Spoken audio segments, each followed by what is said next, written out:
சத்தியமா சொல்றேன். டாடா ஐபிஎல் 2025ல பெஸ்ட் மேட்ச் இதான்டா. டாஸ் ஜெயிச்சு சிஎஸ்கே நான் ஃபர்ஸ்ட் பவுலிங் பண்றேன்ட்டாங்க. ஃபர்ஸ்ட் பேட்டிங் பண்ண விராட் கோலி, ஜேக்கப் பெத்தலோ. யப்பா என்ன கிளாசிக், என்ன ஷாட்ஸ். விராட் கோலி இருந்து 4 தான் பார்ப்போம். அவரு 6 அடிக்காருங்க. ஒரு பிளேயர் பிரிச்சுட்டாங்க 21 ரன்னு. இதே மாதிரி தான் ஆடிட்டு இருந்தாங்க 11வது ஓவர் வரைக்கும்.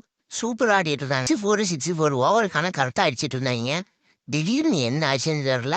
12வது ஓவர்ல இருந்து 18வது ஓவர் வரைக்கும் ஒரு ஸ்ட்ரகிள். 30 ரன்கள் மட்டுமே வந்திருக்கு. கடைசியில ரொம்ப அரியப்போடு வந்தான்டா. கடைசி 2 ஓவர்ல அவன் அடி 6 மட்டும் 6. யப்பா எல்லாமே ஸ்டேடியம் ஊத்து வெளில போற மாதிரி தான் அடிச்சான். 53 ரன் 14 பால்ல 200+ இதுதான் காரணம். ஆயுஷ் மாத்திரம் இங்க ஓப்பனிங்ல பயங்கரமா கலக்கிட்டு இருந்தாரு. அந்த 200+ சேஸ் செய்ய முடியுமான்னு எல்லாம் யோசிச்சுட்டு இருந்தப்ப ஆயுஷ் மாத்திரம் பயங்கரமான பார்ட்னர்ஷிப் கொடுக்க கடைசி 24 பால்ல 42 ரன் மட்டும்தான் தேவை. அந்த இடத்துல தாங்க ஆர்சிபி மறுபடியும் கம்பேக் கொடுத்தாங்க. லுங்கிங்கிட்ட இறக்குனாங்க 2 விக்கெட். யாஸ்தர் மறுபடியும் ஹீரோ கடைசி ஓவர்ல. ஏன்னா நோபல் போட்டு சிவந்து 6 அடிச்சாலும் கடைசியில கம்பேக் கொடுத்தது தாங்க மேட்சை வின் பண்ணிட்டாங்க ஆர்சிபி.